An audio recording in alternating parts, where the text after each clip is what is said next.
wa tawassaw bil haq wa tawassaw bis sabr. Alhamdulillah, mari bersama lisan kita bersyukur kepada Allah atas semua nikmat yang diberikan, nikmat iman, sehat, sempat, kemudian menuntun kita bisa mengikuti nikmat silaturahmi di gedung olahraga SMK Muhammadiyah ini. Semoga nikmat-nikmat Allah ini menjadi bagian dari menuntun kita untuk bersama-sama mendapat keberkahan dan ridho Allah Subhanahu wa Ta'ala.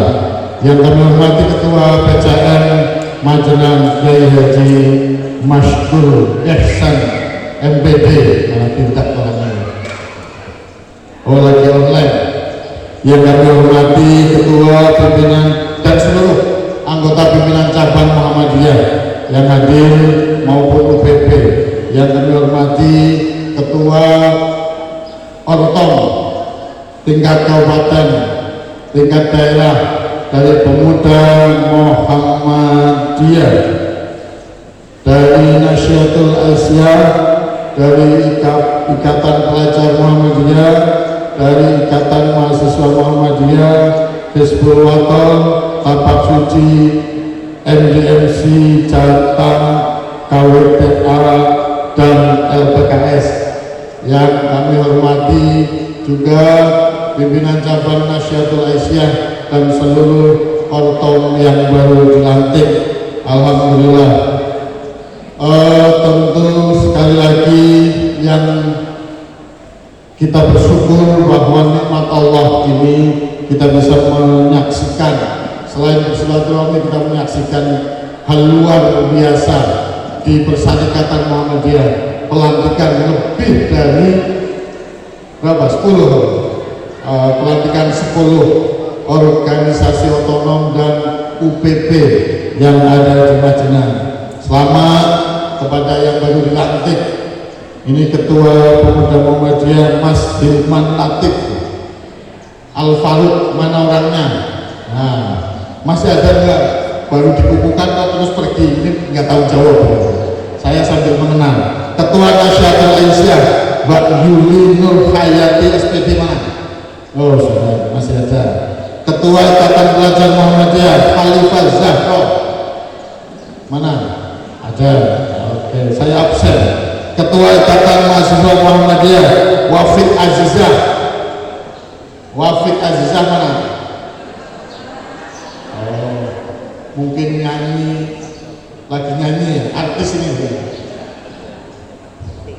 Ketua Hizbul Waton Mas Kusmanto SE, Pak Guru ya?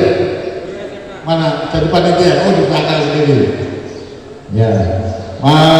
Ketua Tapak Suci ya senior Pak Nur Yakin SPDI. Alhamdulillah. Ketua MDMC Siti bukan Siti Nasyatul Asia ya, Siti Nasihatul Mukarramah. Pundi? Lagi ambil minum. Oh, Ketua Catam Bapak Eman Turrahman. Ketua kelompok apa komunitas? Kelompok wanita Tani Aisyah, Ibu Sriyati, bener namanya Sriyati. Ketua LPKS Komandan Muda, Komandan Senior Mas Darusman. Lu mana? Oh, malah pergi lebih dulu. Oh, mungkin ada ODGC yang siap ditangani. Baik, selanjutnya salawat salam semoga terlimpah kepada suri teladan kita Nabi Muhammad Sallallahu Alaihi Wasallam. Bapak Ibu sekalian, saya semoga tidak banyak karena memang ini tujuannya adalah penguatan kepada Angkatan Muda Muhammadiyah. Insya Allah ini juga terkait juga dengan bapak-bapak, ibu-ibu sekalian di PCN dan PCA juga. Dua hal saya ingin menyampaikan. Pertama, terkait dengan penguatan gerakan kolektif kolegial. Nanti yang kedua, saya mencoba menguatkan tentang optimisme kita untuk masa depan. Singkat saja, surat yang saya bacakan Al-Hasr ayat 18 dan Al-Asr ini adalah bagian dari kita bersama-sama memahami di surat Al-Hasr ayat 18 yang tadi mukadimah saya sampaikan. Ya ayyuhalladzina amanu taqullaha wal tanzur nafsum ma qaddamat. Wahai manusia, wahai orang yang beriman, bertakwalah dan wal tanzur nafsum ma qaddamat, lihatlah sesuatu kemudian ambillah sesuatu itu menjadi sesuatu yang menguatkan di masa yang akan datang. Ini adalah bagian dari perintah ini, adalah perintah untuk jamak, perintah untuk kolektif kolegial. Maka ini menjadi bagian dasar kita bersama-sama untuk bagaimana kita orang yang beriman, yang bertakwa, untuk bagaimana menguatkan kolektif kolegial. Apa yang sudah kita lakukan pada masa lalu, apa yang sudah dilakukan oleh generasi masa lalu, apa yang dilakukan oleh pimpinan cabang yang lalu, pimpinan cabang pemuda yang lalu, pimpinan cabang Nahdlatul Aisyah yang lalu, dikuatkan. Namanya kolektif kolegial itu saling menguatkan sehingga tidak boleh putus. Maka lihatlah kegiatan itu, kemudian jadilah pelajaran, terus lakukan yang terbaik. Kolektif artinya bersama-sama, bersama-sama. Kolegial artinya cara bekerja tim. Dalam Muhammadiyah ini kita bersama-sama, nanti kalau Bapak sekalian memahami makna kolektif kolegial itu tercermin dalam anggaran dasar, anggaran rumah tangga bab 6 pasal 11 anggaran dasar Muhammadiyah. Pimpinan pusat adalah pimpinan tertinggi yang memimpin secara keseluruhan. Jadi maka saya benarkan bahwa seperti tadi disampaikan oleh Pak Maskur, kita tidak ada yang disebut dengan pengurus. Kita semua pimpinan pusat, pimpinan daerah, pimpinan wilayah, pimpinan sampai pimpinan ranting itu adalah pimpinan kolektif kolegial, berkesinambungan, bekerja secara tim sebagai keluarga besar Muhammadiyah, vertikal maupun horizontal. Itu adalah bekerja sama sebagai tim. Salah satu butir dalam kepribadian Muhammadiyah yang kita bisa cantumkan berbunyi Muhammadiyah mengandalkan ukhuwah Islamiyah. Dalam Islam diterjemahkan kolektif kolegial itu dengan ukhuwah Islamiyah. Bagaimana penguatan persaudaraan, bagaimana kebersamaan dalam kolektif kolegial, sebagaimana dalam surat Al-Hujurat ayat 10. Innamal a'udzubillahi minasyaitonir rajim, innamal mu'minuna ikhwatun fa aslihu baina akhwaikum wattaqullaha la'allakum turhamun. Kita sebagai orang beriman harus menguatkan ukhuwah. Agar apa? Agar penguatan akan menguatkan rasa saling menyayangi di antara kita, agar dalam kebersamaan kita bisa terus berjalan dengan baik. Ada paling tidak 5 penguatan ukhuwah Islamiyah itu. Kenapa ukhuwah Islamiyah? Kalau bahasa Muhammadiyah memang kolektif kolegial. Ukhuwah Islamiyah adalah bentuk keislamannya, kolektif kolegial bahasa kita. Maka ketika ukhuwah Islamiyah ada, insya Allah iman dan takwa menjadi pijakan untuk kita terus bersaudara.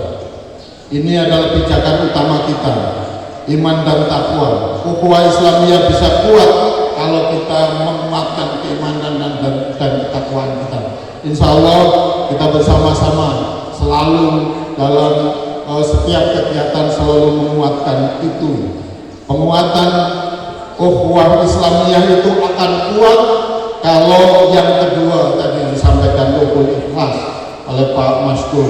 Ikhlas karena Allah Subhanahu wa Ta'ala. Syarat untuk membangun kebersamaan, memperkokoh ukhuwah Islamiyah. Yang kedua adalah melandasi semua gerak kita dengan keikhlasan karena Allah Subhanahu wa Ta'ala. Silakan surat Al-Bayyinah ayat 4 sampai 5. Tidaklah terpecah belah orang-orang ahlul kitab dan lain sebagainya. Ini ayat yang kemudian menguatkan kita agar kita bersama-sama termasuk yang ikhlas. Muhammadiyah harus kuat ruhul ikhlasnya. Ruhul ikhlasnya harus kuat. Ini yang kemudian menjadi bagian dari kolektif kolegial, sehingga satu dengan yang lainnya saling mengikhlaskan ketika ada sesuatu. Kemudian ukhuwah Islamiyah dan kolektif kolegial ini bisa dikuatkan itu dengan terus mengikatkan diri kita dengan ketentuan Al-Quran dan hadis untuk memperkokoh ukhuwah Islamiyah, untuk memperkokoh kekuatan kebersamaan kita. Umat Islam syarat berikutnya harus mau mengikuti ketentuan Al-Quran dan hadis. Ini tidak boleh jauh, kita harus uzul Al-Quran dan Sunnah, tidak boleh jauh dari Al-Quran dan hadis. Maka kita utamakan bagaimana Muhammadiyah selalu mengutamakan bagaimana Al-Quran dan hadis menjadi dasar gerakan kita. Kemudian penguatan ukhuwah Islamiyah atau kolektif kolegial, menurut saya yang keempat adalah perlunya saling bertausiah. Al-Asr ayat 1 sampai 3 surat Al-Asri innal insana lafi khusr. Ini adalah bagian dari bagaimana kita bersama-sama ingin menjadi orang yang tidak merugi. Jangan sampai kita mendapatkan waktu, kita mendapatkan kesempatan, ini jangan sampai kita menjadi orang yang merugi. Apa orang? Jangan sampai kita menjadi orang yang merugi. Ada orang yang tidak merugi apa? Ya ada 3 amanu, ya. Illal ladzina amanu. Yang ketiga, yang kedua apa? Wa amilus sholihat, beramal soleh. Kita di Muhammadiyah alhamdulillah punya lahan amal soleh yang cukup banyak. Pendidikan, kesehatan, MDMC, keterampilan tapak suci, ortom dan sebagainya, termasuk catam. Terima kasih bapak-bapak berani bergabung dengan jaringan Tani Muhammadiyah. Ini bagian dari apa? Amal soleh kita bersama-sama. Maka kemudian yang ketiga, tawasau bil haq wa tawasau bis sabr. Kita harus saling menasihati, saling asah, saling asuh untuk menguatkan ukhuwah Islamiyah. Maka kita harus saling tawasau bil haq, tawasau bis sabr. Berusaha sebaik mungkin kita memberikan nasihat kepada orang lain, tapi juga ikhlas ketika menerima nasihat dari orang lain. Ketika ada acara yang belum tersusun dengan baik, konsultasilah kepada orang tua. Ketika belum tepat, tanya kepada yang lebih tahu. Nah, itu bagian dari kita bersama-sama menguatkan kolektif kolegial. Yang kelima, penguatan ukhuwah Islamiyah itu harus ada. Yang kelima adalah kerjasama dalam kebenaran. Memperkuat ikatan ukhuwah Islamiyah adalah dengan bekerja sama dalam kebenaran, dalam hak. Wa ta'awanu 'alal birri wat taqwa wa la ta'awanu 'alal itsmi wal 'udwan. Bertolong-menolonglah dalam kebaikan. Bagaimana jangan sampai kita tolong-menolong dalam ketidakbaikan. Alhamdulillah Majma punya penanggulangan ODGJ. Ini bagian dari ta'awan walau biwata. Bagaimana orang yang ODGJ ini bisa ditangani, ditolong, ditanggulangi. Karena bagaimanapun mereka ketika masih hidup, masih bernafas adalah bagian dari manusia, maka harus ditolong. Nah, inilah 5 hal ini semoga menjadi bagian dari kita bersama-sama hari ini melaksanakan. ada kalau kita ada paling tidak 4 prinsip kolektif kolegial yang ada di Muhammadiyah. Yang pertama, membantu. Kita harus punya sikap saling membantu atau menolong dalam semua hal kebaikan yang bersifat pribadi maupun umum. Ini harus kita lakukan, ini harus kita kuatkan. Apa? Antar ortom, antar PCN, antar anggota keluarga saling menguatkan. Yang belum saling membantu, sehingga ini menjadi kekuatan kolektif kolegial kalau mental membantu itu kuat di antara kita. Kemudian yang kedua, menghargai, yaitu saling menghargai antar sesama anggota. Mau Anda anggota Ikatan Pelajar Muhammadiyah, mau Anda anggota Ikatan Mahasiswa Muhammadiyah, kalau tidak menghargai bisa jadi akan banyak konflik di antara kalian, kita semua. Maka harus saling menghargai. Kalau memang saling membantu sudah kuat, maka saling menghargai harus dilakukan. Kemudian yang ketiga tadi, saling mengingatkan satu dengan yang lain. Setiap kita, pimpinan cabang Muhammadiyah, pimpinan cabang Aisyah, ketika ingin kuat kolektif kolegialnya, maka kuatkanlah saling mengingatkan. Jangan tabu ketua diingatkan oleh anggota, jangan tidak ikhlas ketika kita dikuatkan oleh diingatkan oleh orang lain. Ini bagian dari kita bersama-sama menguatkan kolektif kolegial kita. Yang keempat, kuatkan kita bersama-sama untuk saling tolong menolong. Artinya memang melakukan hal yang sama-sama menguntungkan untuk sebuah organisasi, manfaatnya dapat dirasakan kita bersama-sama.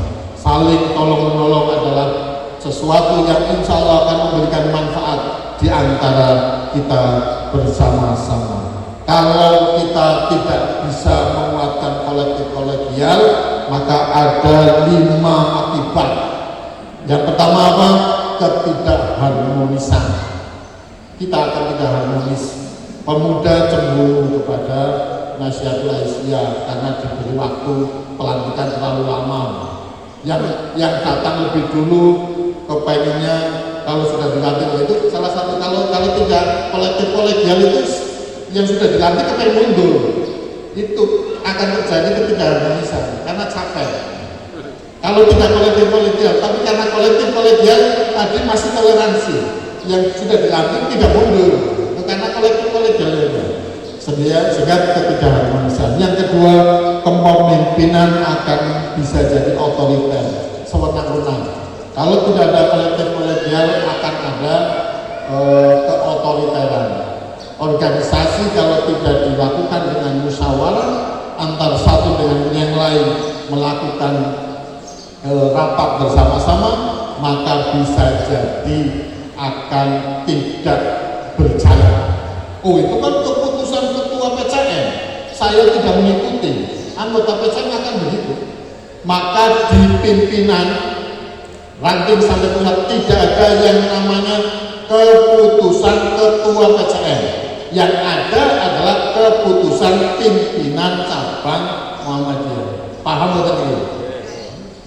Tidak ada keputusan ketua pimpinan cabang, tidak ada. Yang ada keputusan pimpinan cabang Muhammadiyah berdasarkan musyawarah.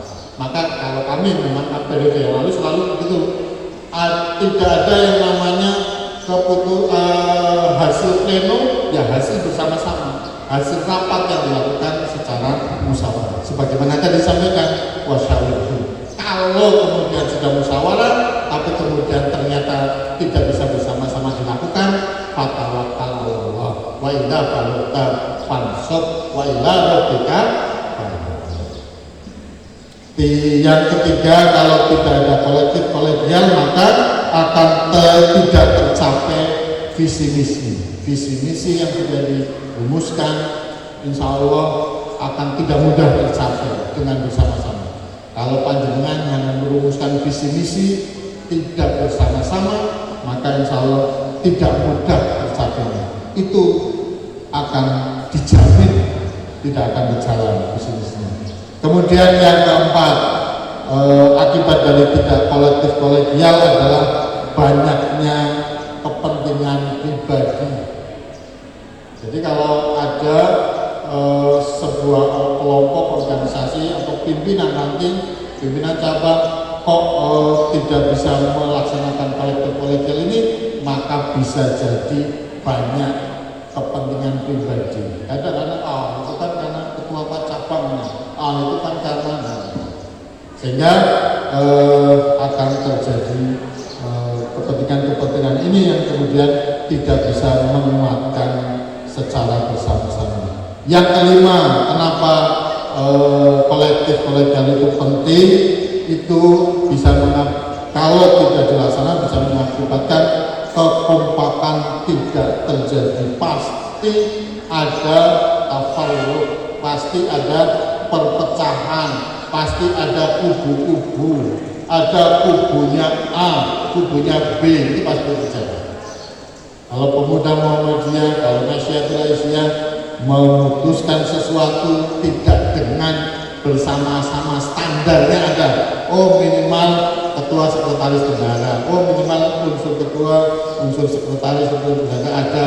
Itu akan ada menjadi bagian dari aturan yang harus dilakukan. Kemudian yang keenam, kolektif kolegial kalau tidak dilaksanakan akan terjadi regenerasi tidak berjalan dengan baik.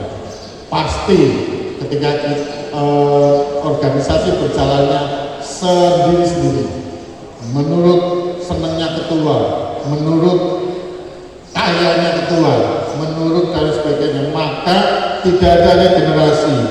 Padahal kita membutuhkan kader pengganti. Organisasi yang tidak pernah memikirkan secara bersama-sama dalam keputusan-keputusannya akan tidak berjalan regenerasinya. Akan ada status quo di sana, akan ada ketua yang abadi, akan ada pimpinan yang abadi. Nah, ini harus dikurangi. Maka lakukanlah, ketika melakukan sesuatu harus kolektif kolegial. Nah, yang terakhir pasti organisasi akan hancur lebur, hancur tidak jelas. Sekali lagi kami harapkan kepada semua yang telah dilantik, semoga bisa menjaga kolektif kolegial ini sebagaimana kita juga menjaga ukhuwah Islamiyah di antara kita. Bapak Ibu sekalian, terakhir yang kami perlu sampaikan, optimisme bahwa kita bersama-sama hari ini barangkali kita menghadapi masa yang tidak mudah, bahkan serentak di Indonesia. Kita pilkada ini adalah sesuatu yang menghentakkan kita bersama-sama, menserentakkan kita bersama-sama untuk melakukan perubahan. Kita akan memilih pemimpin siapapun, silakan itu yang Anda pilih. Tapi yang jelas kita harus optimisme akan masa depan kita.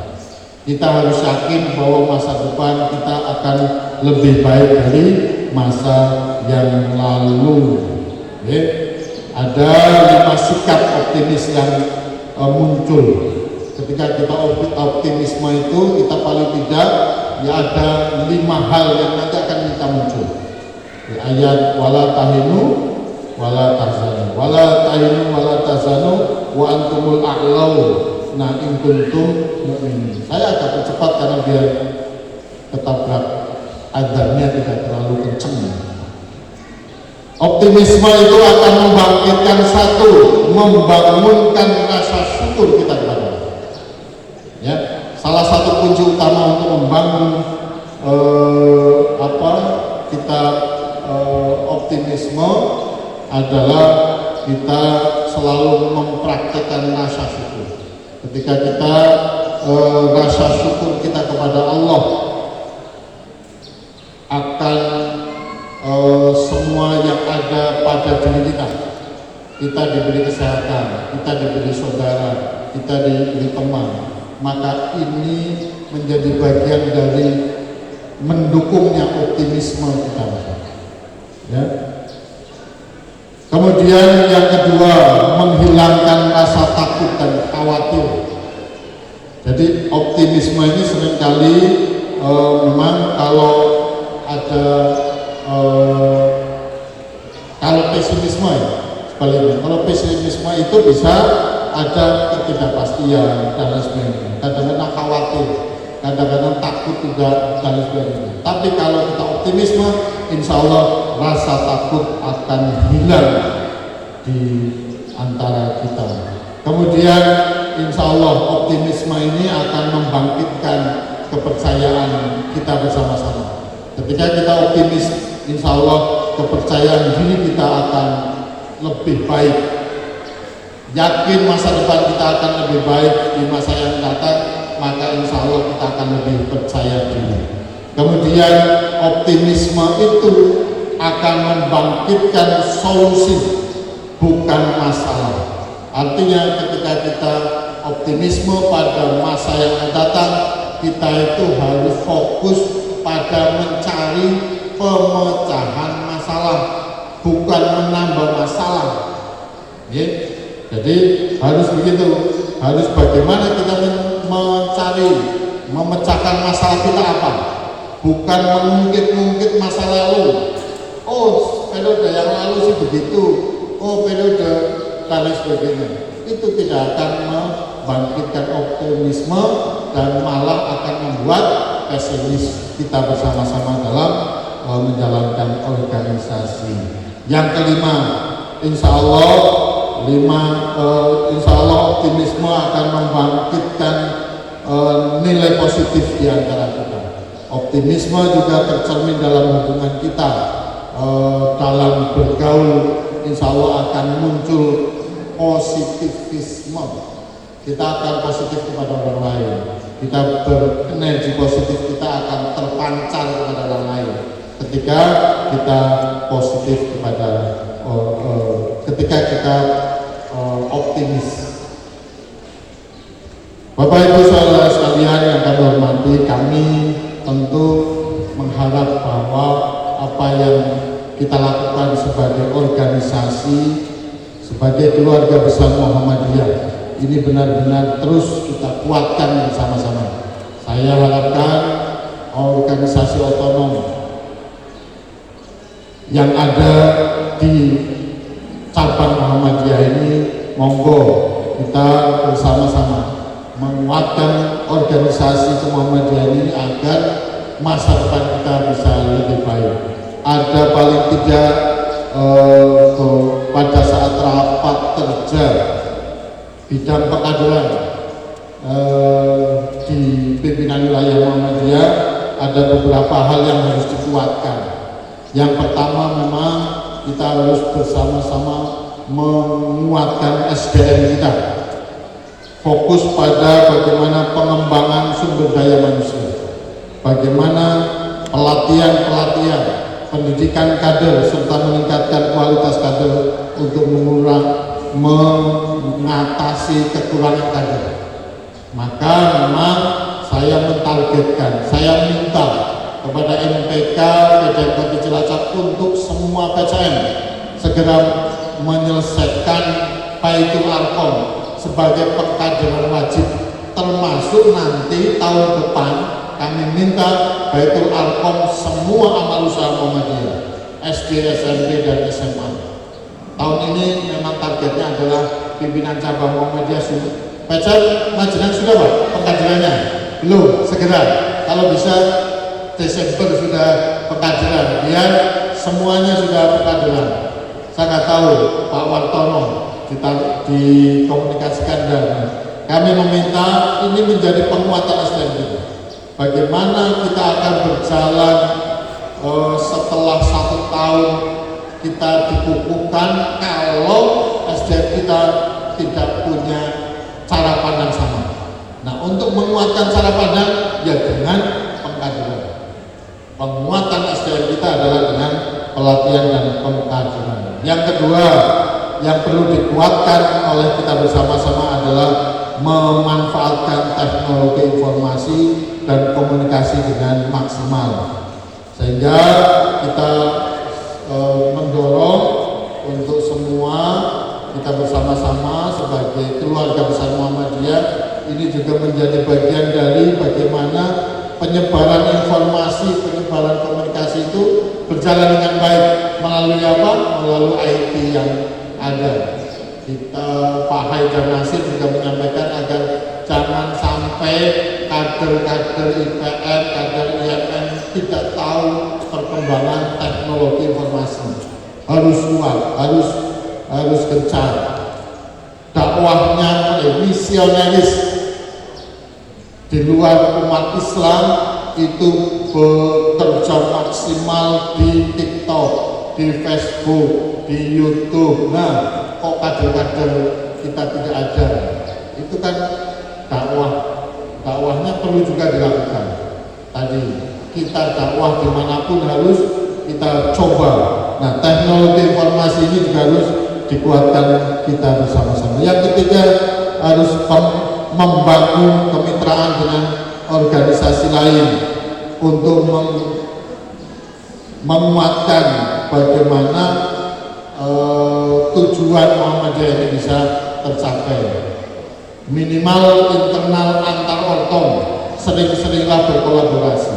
Ide Ketua PD Pemuda Muhammadiyah untuk mendorong berkolaborasi antar pelantikan begini bagus, efektif, tapi bagaimana seefisien mungkin, waktunya disusun dengan baik. Nah, itu biasakan, mungkin karena kita belum secara maksimal, tapi insya Allah nanti akan tersusun, akan lebih tersusun lagi kalau kita bisa biasa bermitra dengan orang lain. Kemudian pemantapan nilai-nilai bersama, memperkuat komitmen terhadap nilai Islam, nilai persyarikatan. Ini harus kita kuatkan dalam aspek pengkaderan secara bersama-sama. Saya kira itu sudah lebih dari jam 12 ya. Baik, saya kira itu dari kami. Ada hal lain. Terakhir satu kata bijak, satu kalimat bijak dari Benazir Bhutto pernah mengatakan, saat paling indah dari sebuah kapal adalah saat kapal berlabuh atau ditambahkan di pelabuhan, di dermaga. Karena apa? Terkena cahaya, cantik, indah, bermandikan cahaya. Iya, kapal itu kalau di dermaga kelihatannya bagus, tapi perlu diingat ya, bahwa kapal dibuat dengan bentuk gagah, depannya runcing, terlihat cantik, bukan untuk berlabuh di dermaga, tapi untuk memecah gelombang, menghajar lautan, dan memecah tantangan.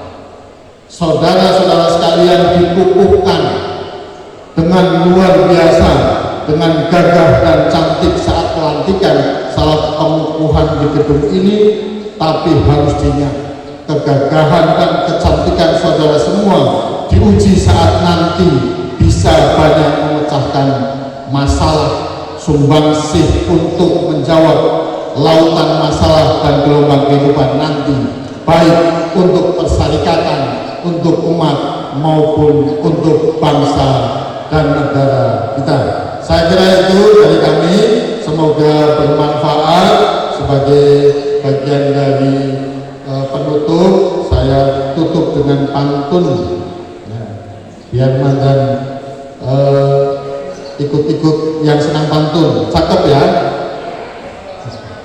Ambil kain, jahitlah piyama. Kain jadi, jangan berikan sembarang. Selamat dan sukses untuk semua atas semua angkatan muda Muhammadiyah yang senang.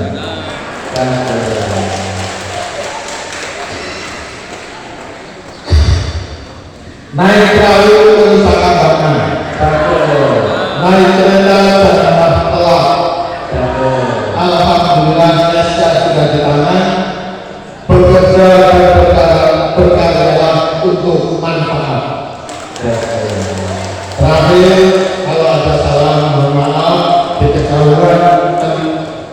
penuh cendrawasih